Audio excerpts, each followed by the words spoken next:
ជំរាបសួរអ្នកទាំងអស់គ្នាថ្ងៃនេះជួបជាមួយខ្ញុំសុជាតិបន្តទៀតថ្ងៃនេះខ្ញុំសូមលើកយកសំណួរចម្លើយសម្ភាសយកសញ្ជាតិអាមេរិកាំងចំនួន10សំណួរមកបង្ហាញអ្នកទាំងអស់គ្នាហើយនេះគឺជាភាគទី2ហើយនៅឆ្នាំ2025នេះសំណួរ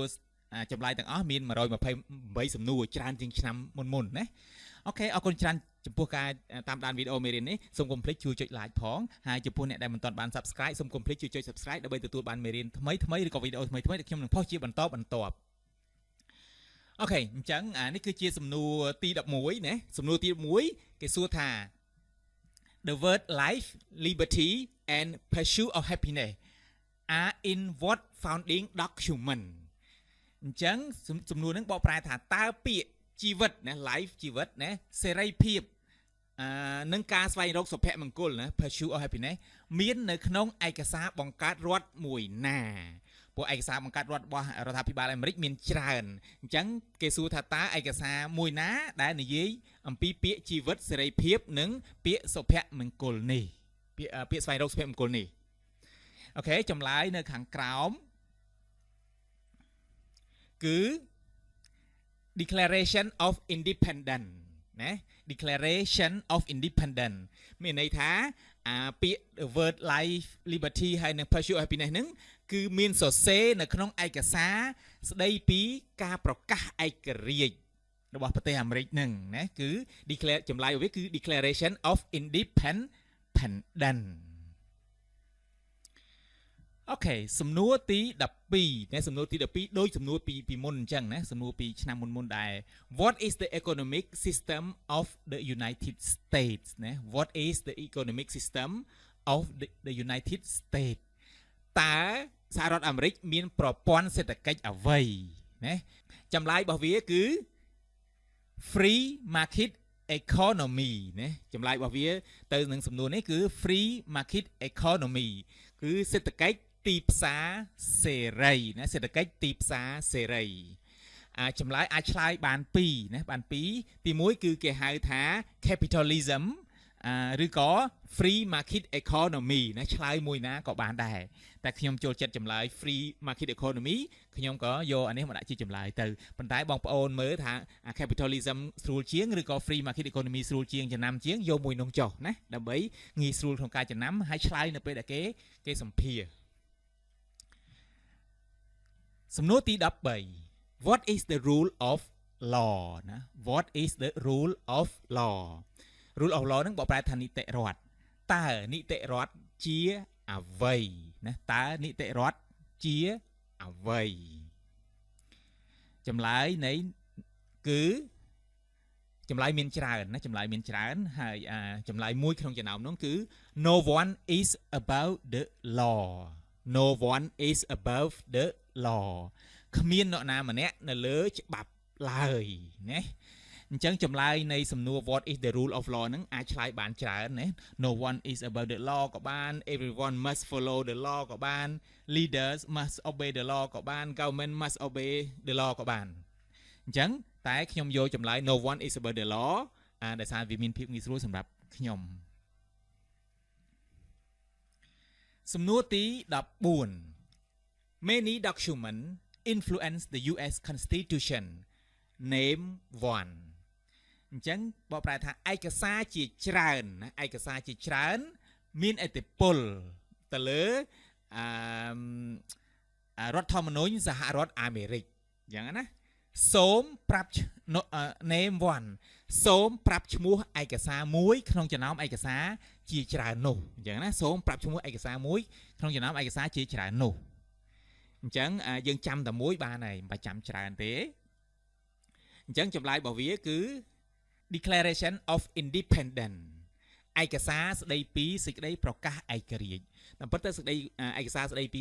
ការប្រកាសឯករាជ្យហ្នឹងវាមានប្រើប្រាស់ក្នុងន័យច្រើនណាស់អូខេហើយនេះគឺជាចម្លើយទាំងអស់យើងឆ្លើយមួយណាក៏បានមួយណាដែលងាយស្រួលចំណាំគឺអាច Declaration of Independence ក៏បាន Article of Confederation ក៏បាន Federalist Paper ក៏បានអីក៏បានក្នុងចំណោមចម្លើយទាំងអស់នេះ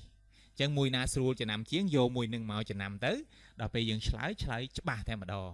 តែបើប្រឹងចាំទាំងអស់អត់ប្រកែទេព្រោះចម្លើយឲ្យតែឆ្លើយត្រូវមួយណាយកមួយនឹងណាតោះយើងមើលបន្តទៀត there are 3 branch of government why អញ្ចឹង brand បកប្រែថាសាខាឬក៏ផ្នែកអញ្ចឹងមានរដ្ឋាភិបាលអាមេរិករដ្ឋាភិបាលអាមេរិកឬក៏រដ្ឋាភិបាលមាន3ផ្នែកឬ3សាខាតើហេតុអ្វីបានជាវាមានតើហេតុអ្វីមានន័យថាតើហេតុអ្វីបានជាវាមាន3ផ្នែកឬក៏3សាខាអញ្ចឹង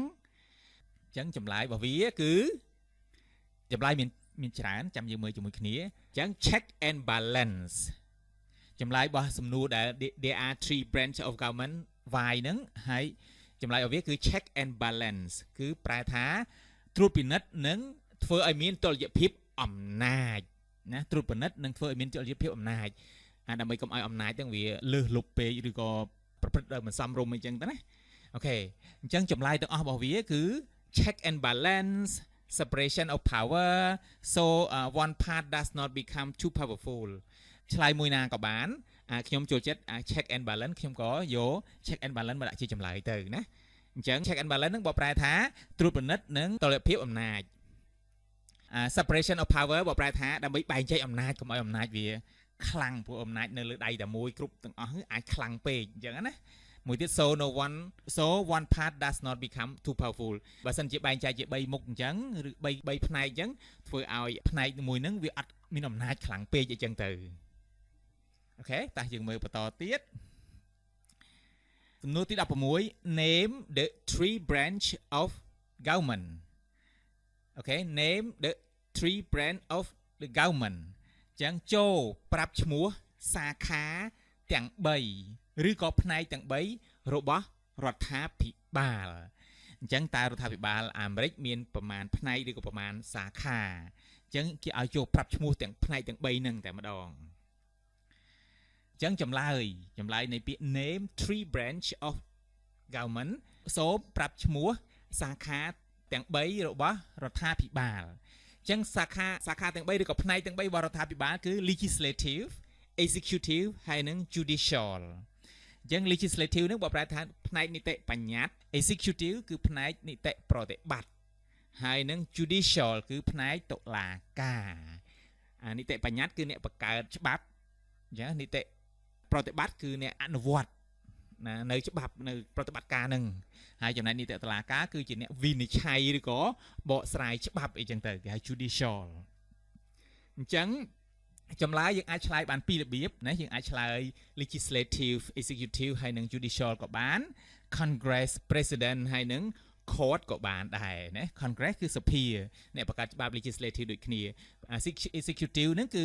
president អ្នកដែលត្រួតត្រានៅរដ្ឋាភិបាលក្នុងការដឹកនាំប្រតិបត្តិប្រចាំថ្ងៃក្នុងការដឹកនាំប្រទេសដល់ពេល judicial ហើយនិងផ្នែកតុលាការដូច court ដែរអញ្ចឹងណាអូខេតោះយើងមើលបន្តទៀតThe President of the United States is in charge of which branch of government? The President of the United States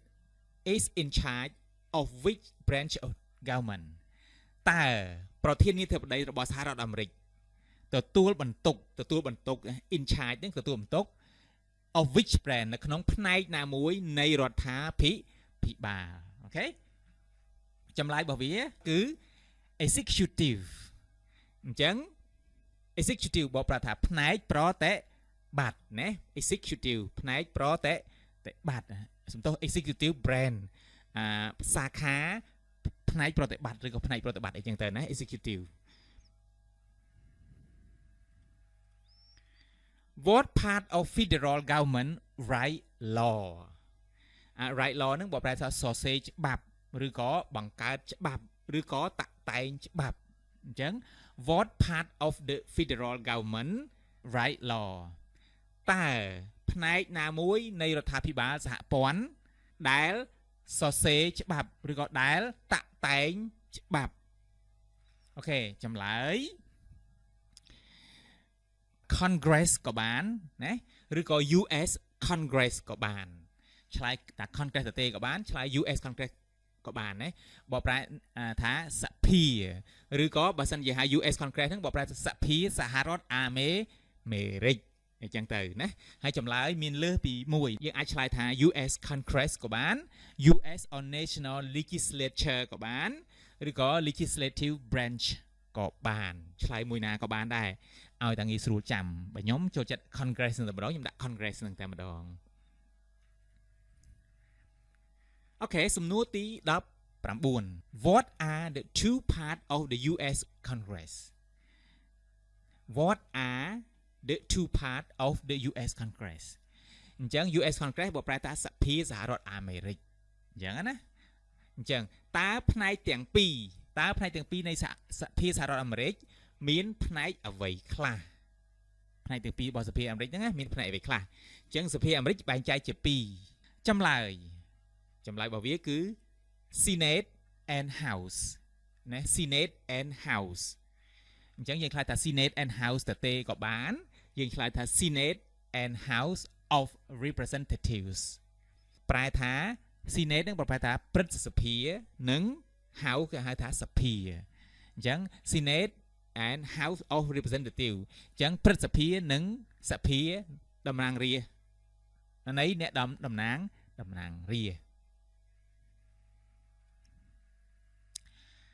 អូខេសំណួរទី20 Name one power of the US Congress Name one power of the US Congress កាលណាគេសួរសំណួរអញ្ចឹងមានន័យថាចូលប្រាប់ឈ្មោះអំណាចមួយរបស់សភាសហរដ្ឋអាមេរិកណា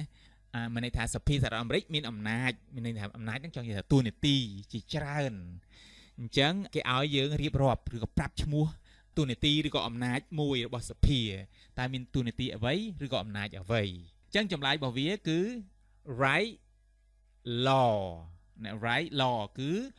តាក់តែងច្បាប់ណាតាក់តែងច្បាប់ឬក៏សរសេរច្បាប់ឬក៏បង្កើតច្បាប់នេះគឺជាតួនាទីមួយនៅក្នុងចំណោមតួនាទីផ្សេងរបស់សភាអញ្ចឹងនៅក្នុងហ្នឹង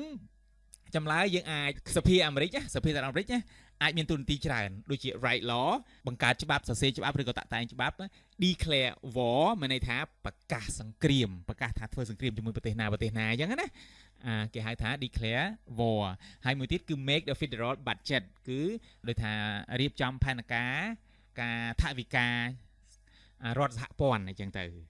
ចំពោះបងប្អូនអ៊ំពូមីងដែលមានបំណងក្នុងការឧបត្ថម្ភខ្ញុំក្នុងការធ្វើវីដេអូមេរៀននេះឬក៏វីដេអូមេរៀនសំណួរចម្លើយនេះអាចឧបត្ថម្ភខ្ញុំតាមរយៈ QR code នេះបានអរគុណច្រើនហើយសូមកុំភ្លេចជួយចុច like ផងបើសិនជាមិនទាន់បាន like ហើយអ្នកដែលមិនទាន់បាន subscribe សូមកុំភ្លេចជួយ subscribe ដើម្បីទទួលបានវីដេអូមេរៀនភាសាអង់គ្លេសក៏ដូចជាសំណួរចម្លើយថ្មីៗដែលខ្ញុំនឹងផុសបន្ថែមទៀតអរគុណច្រើនជម្រាបលា